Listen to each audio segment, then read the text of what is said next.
So you grew up in Germany. Yeah. What did childhood look like for you? Well, I wasn't in Germany for long, but it was cool.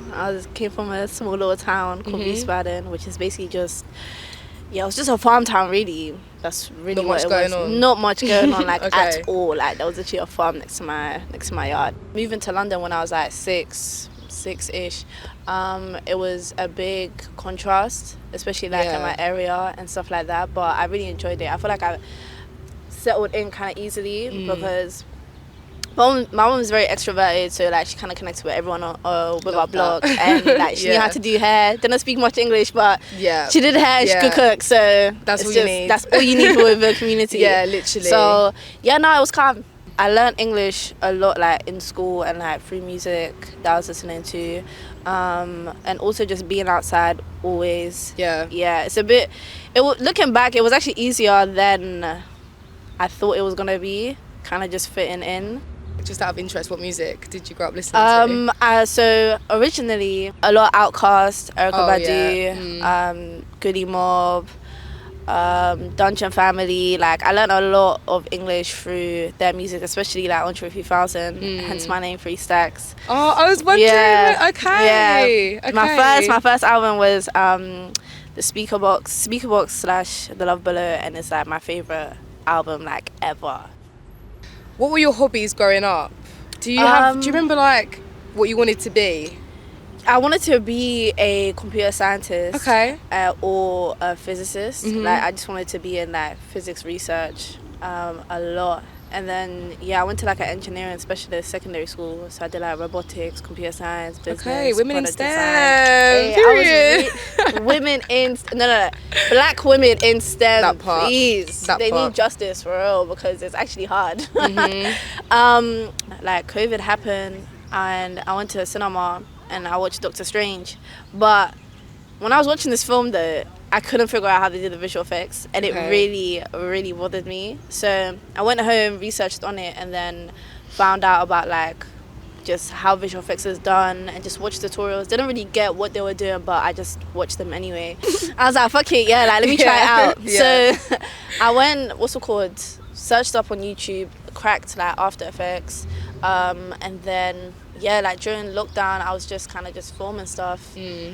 Just of myself and just like making edits, and then start posting them on Twitter. From there I started getting really good, and then people were reaching out to me from Twitter to like do commissions and stuff like that, and I was like, wow, people really get paid for stuff like this? Honestly, and like you're good at it and you enjoy it? Like, wait. Yeah, like I really didn't think people would be getting paid for like small editing stuff, because then I didn't know what like the creative industry was or how it worked. I had no introduction, didn't know anyone that was working in something similar that I was doing.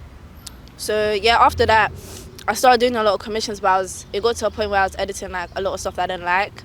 It can turn something that like is meant to be a half an hour job or like 2 hour job into like days, because you're just like, oh. And I'm a perfectionist as well, so it was like, yikes. It got long. But then I bought like a cheap ass camera on like CEX in Brixton High Street, and then I just started documenting just my friends, like people that were outside, and then from there kind of snowballed into me making like the documentary, which was kind of always the plan, because during lockdown I was like banging out like the Dipset tapes, Risky Roads, Smack DVD. Like I used to bang out these tapes, and I felt as though like I want to make something like this but for the UK. So I took my camera everywhere with me, like any party I can get into, any concert I can sneak into, I just started shooting. I love that. And then it became this thing, which, I mean, I know you said that the plan was to make this visual mixtape, but did you even anticipate like what it was going to become? Because it took you 3 years, right? 2 years. 2 years to do the first one. So like, did you put a time frame on it, or were you just kind of like, let's just go, and then when I feel like it's done, that's when I'll wrap it up? I definitely wanted it to, from the jump, I wanted it to be a long form project. Like I knew it was going to be that. I kind of knew, like I had it all kind of mapped out in my head. Like I already had the plan, but I didn't really speak about it more because I didn't know how to articulate it. So I kind of just executed all my ideas and then kind of went with the flow of it. I know you want to make more.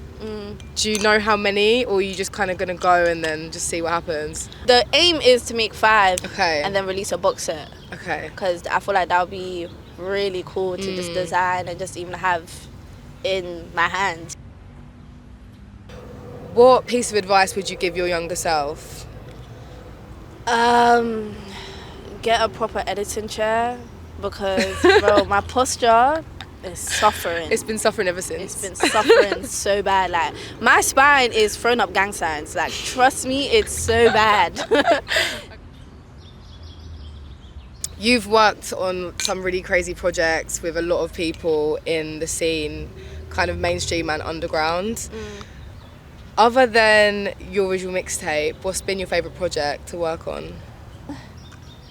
Screen visualizer, lens screen visualizer was really fun to work on because I always wanted to do screen visualizers. The 40F ad was really fun to work on as well. I think that's why I've clocked, yeah, like I want to do fashion ads like a lot more. And then the Mowalola Bratz ad was really fun as well. Yeah, that was sick. Like, that was so cool. How did that even come about? What was the story behind that? She just hit me up. Oh, period. Yeah. Okay, love that. Yeah, nah, I've worked with her before, like when I was like starting out, so she wanted to do some visual effects ad things, so it kind of just made sense that I'll do it. Yeah, and the Bratz as well, like. Yeah, like it made so much sense. It's just iconic. Yeah. With your editing style, I know you already said that you were like watching tapes and stuff, but where do you feel like you get your main source of inspiration for your editing? Probably my friends' work. Like, I reference a lot of my friends' work. Like Moy, he's definitely an inspiration to me. Probably like old music videos and seeing how they were chopped up. There's a lot of like old Goody Mob music videos. There's a lot of references to that. Smack DVD is like a really big reference, even from like the DVD design and stuff like that. But yeah, also just watching how other people document their scenes from like all around. Yeah. I kind of just get my inspirations from everywhere. Like, it's really random. But you can tell in a way because of how unique it comes across. Like, you feel like you've not seen it, but it feels nostalgic. Do you know what I mean? So I feel like that definitely has helped people connect with it, for sure. You documented, obviously, London, Paris, New York, right? What was your favourite city to document? I would say London. London was really fun because I feel like at the time, like when I was shooting it and like when it was done, I'd probably say New York, but now that I'm looking back, it's probably London because I managed to capture everyone just as they were coming out. And if you look back at it now, it provides so much context to what's going on in the scene now. Yeah, really true. Yeah, I would say London. Paris, like, they're all my favourite for different reasons. Yeah, no, I can imagine. New York was really fun because I feel like that's when I went out to New York. What's it called? I think that's when I actually developed my shooting style, and I was linking a lot of really good videographers and stuff that were teaching me how to shoot, like run and gun. So I feel like that was really fun.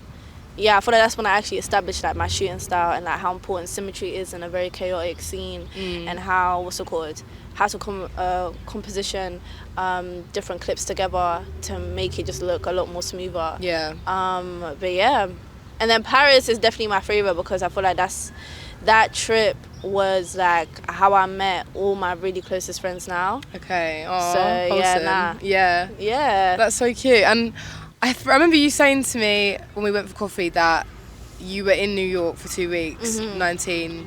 You and your camera, like that sounds like the start of a film. Didn't it? Like, in New York, like with your I don't bags, know no one like, out there. I don't know no one out there got a cheap ass Airbnb somewhere in the hood and just stepped out with my camera trying to see where I could sneak into. That's crazy. Yeah. Like, but obviously it's worked out for you. Yeah.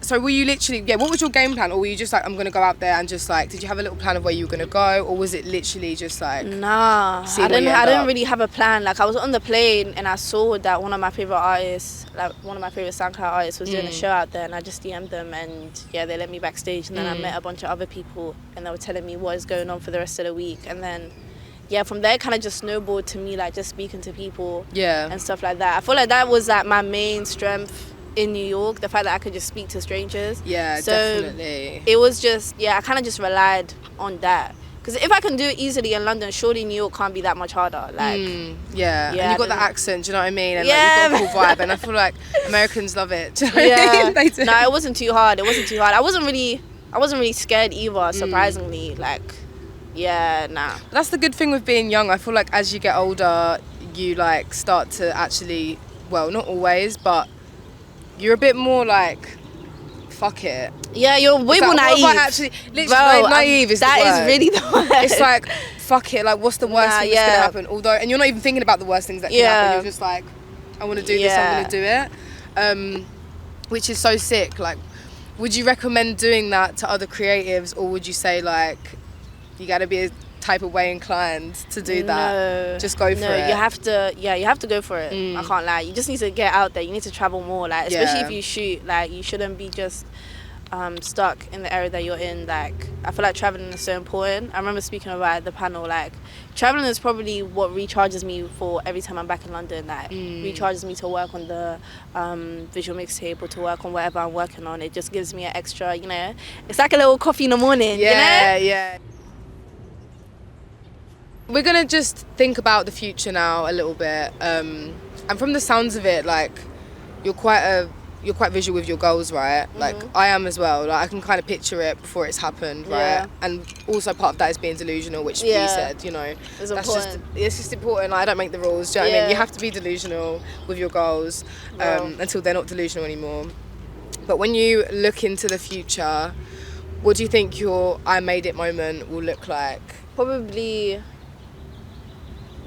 doing this like full time, like really comfortably, like just really comfortably, and like not having to like just doing it dumb comfortably. Like, if once I get to a point where I'm able like to provide for like my family and like my brother and my sister and everything just off this like visual shit, then I feel like I made it. 100%. Yeah, like when I buy my mom's house off this visual shit, I'll be like, calm. 100%. That's when you'll be like, yep, I'm good now. Yeah.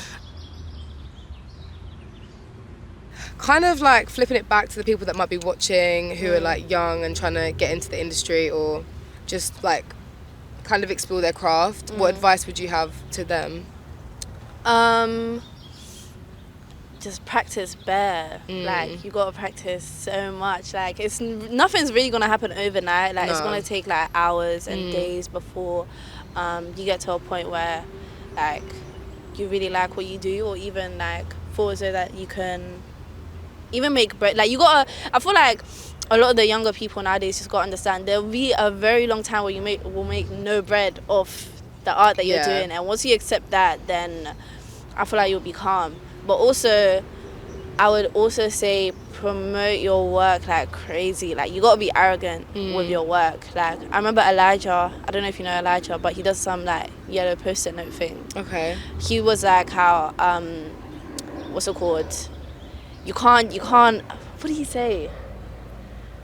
You can't want to live off your art and then not like promoting your art. Like, it doesn't really work. Like, you can't want to live off it and then not be wanting to actually sell your art. Like, it doesn't really make sense. So you gotta be arrogant with your work. Like, you really have to have kind of like the way that you think about your art. You really gotta be kind of ambitious with it. 100%. Yeah, you have to back it for sure. And then to finally like round us off, and we can break the fourth wall here. A message to your future self, because you're going to be watching this back in however long. What have you got to say to her?